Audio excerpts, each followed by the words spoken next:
नमस्कार दोस्तों, मैं सोनू इंदौलिया। मेरे YouTube चैनल में आपका स्वागत है।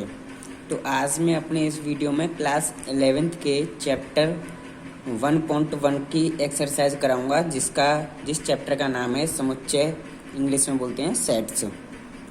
तो अगर मेरा वीडियो आपको पसंद आए तो मेरी वीडियो को लाइक और चैनल को सब्सक्राइब जरूर करें। तो चलिए वीडियो को शुरू करते हैं। हेडिंग दे रखी है निम्नलिखित में से कौन से समुच्चय हैं, अपने उत्तर का औचित्य बताइए। यानी ये जितने दे रखे हैं कौन सा समुच्चय है, कौन सा समुच्चय नहीं है, ये हमें बताना है। तो सबसे पहले जान लेते हैं समुच्चय होता क्या है।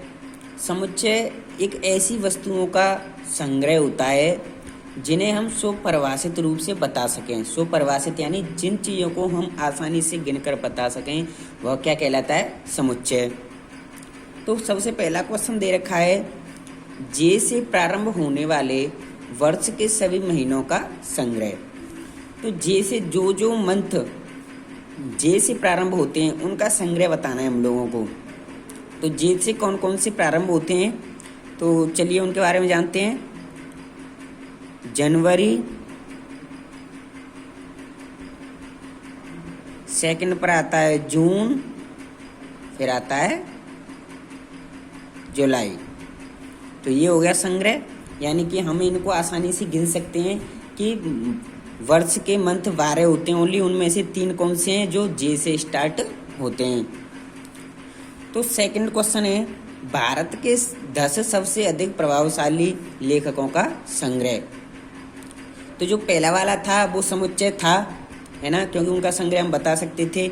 इस पर हम हाँ कर देते हैं, समुच्चय है, ठीक है। और सेकंड है, भारत के 10 सबसे अधिक प्रभावशाली लेखकों का संग्रह बताना है।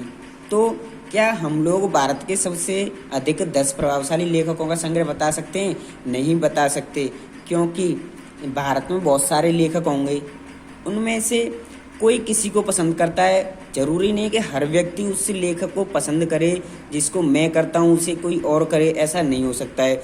तो किसी के लिए कोई प्रभावशाली लेखक है, अच्छा लेखक है, किसी के लिए कोई है, तो हम इसे स्वपरिभाषित रूप से नहीं बता सकते हैं, इसलिए ये समुच्चय नहीं है, समुच्चय नहीं है।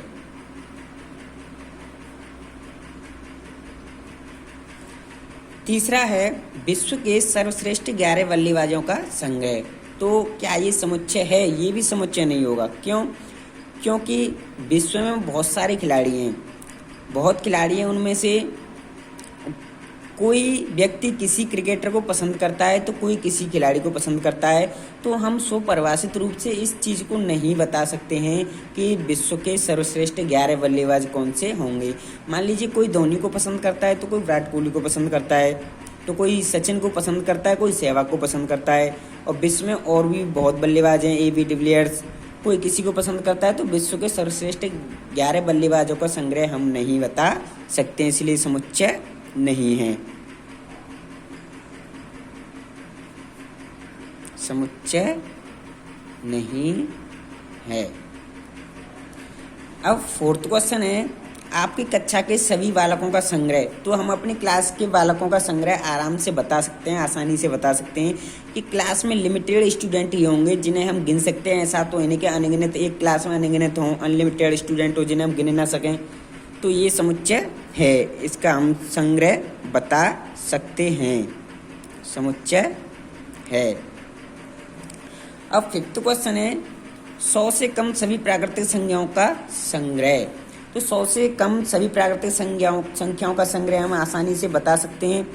क्यों? क्योंकि लिमिट है, इसमें एक लिमिट दी गई है कि 100 से कम तक की बतानी है। अगर ऐसा होता कि 1 से लेके अनंत, इनफाइनाइट होता, तो हम नहीं बता सकते। लेकिन इसमें तो दिया गया प्राकृतिक संख्या होती कौन सी हैं?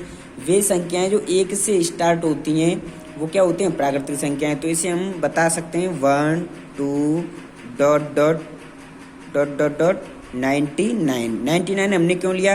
क्योंकि 100 से कम बतानी है। अगर 100 के बराबर बतानी होती तो हम 100 को भी ले लेते। 6 है, लेखक प्रेमचंद द्वारा लिखित उपन्यासों का संग्रह। तो हम आसानी से बता सकते हैं, लेखक प्रेमचंद द्वारा लिखित उपन्यासों का संग्रह हम बता सकते हैं, क्योंकि उन्होंने लिमिटेड ही उपन्यास लिखे होंगे, ऐसा तो है नहीं कि अनगिनत उपन्यास लिख दिए हों और वो हमें पता ही ना हो, तो इसे हम बता सकते हैं, इसलिए ये समुच्चय है। समुच्चय है। 7th क्वेश्चन है सभी समपूर्णांकों का संग्रह। तो सभी समपूर्णांकों का संग्रह ये समुच्चय नहीं है, क्योंकि सम कौन से होते हैं जिनमें 2 से डिवाइड जाता है, तो 2, 4, 6 डॉट डॉट डॉट। अब इसमें लिमिट तो दी नहीं गई है कि 100 तक बताना है या 1000 तक या लाख तक, इसमें सभी का दिया है।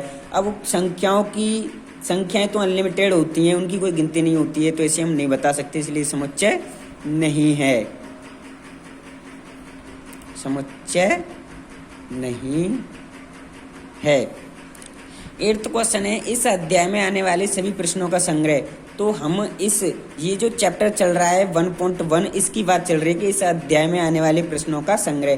तो हम आसानी से इस अध्याय के प्रश्नों को बता सकते हैं गिन करके, इतने क्वेश्चन है इसमें, तो इसलिए ये समुच्चय है।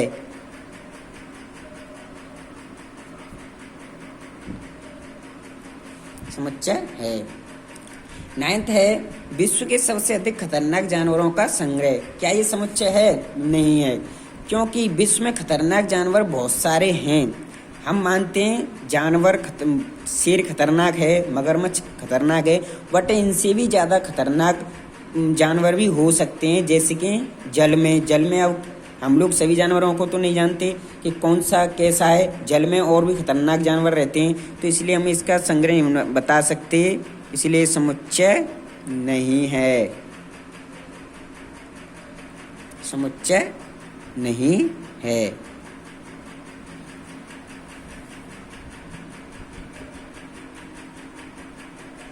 तो चलिए आगे चलते हैं हम सेकंड क्वेश्चन पर। सेकंड क्वेश्चन है मान लीजिए a बराबर 1, 2, 3, 4, 5, 6 रिक्त स्थानों में उपयुक्त प्रतीक, इसे बोलते हैं हम एप्सिलॉन अथवा एप्सिलॉन नॉट भरिए, और इसे हम बोलते क्या है? अवयव है। तो हमें बताना है कि a के ये कुछ अवयव दिए गए हैं, अगर a का अवयव मिल रहा है तो हम एप्सिलॉन फिल करेंगे, अगर नहीं मिल रहा है तो एप्सिलॉन नॉट फिल करेंगे। तो चलिए देखते हैं। नंबर फर्स्ट है 5 अवयव है ए का। क्या अवयव है?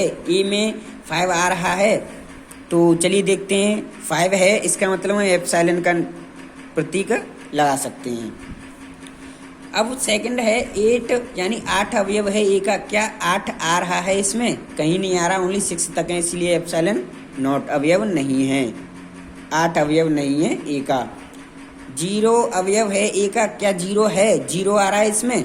0 नहीं आ रहा है, इसलिए 0 अवयव नहीं है ए का।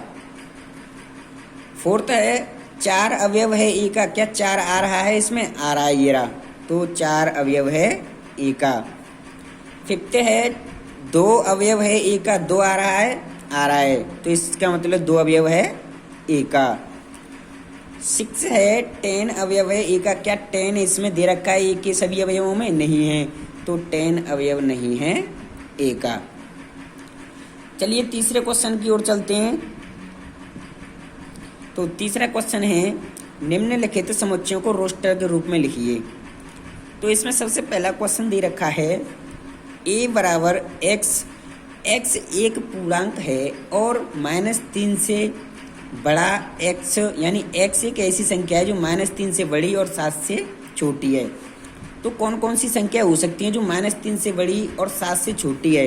तो सबसे पहले हम ले लेते हैं -2, -1, 0, 1, 2, 3, 4, 5, 6, यानी ये संख्याएं होंगी जो -3 से बड़ी और 7 से छोटी। हमें 7 से छोटी लेनी थी, इसलिए हम ओनली 6 तक ही लेंगे। तो चलिए सेकंड क्वेश्चन की ओर चलते हैं। b इक्वल x संख्या 6 से कम एक प्राकृतिक संख्या है, यानी x एक ऐसी संख्या है जो 6 से कम एक प्राकृतिक संख्या है। 6 से कम एक प्राकृतिक संख्या कौन कौन सी हो सकती हैं? तो आंसर है 1, 2, 3, 4, 5, ये होंगी जो हमें 6 से कम लेनी है, और ये प्राकृतिक संख्याएं हैं। थर्ड क्वेश्चन है x 2 अंकों की ऐसी प्राकृतिक संख्या है जिसके अंकों का योगफल 8 है। तो 2 अंकों की वे संख्या बतानी जिनके अंकों का योगफल 8 हो।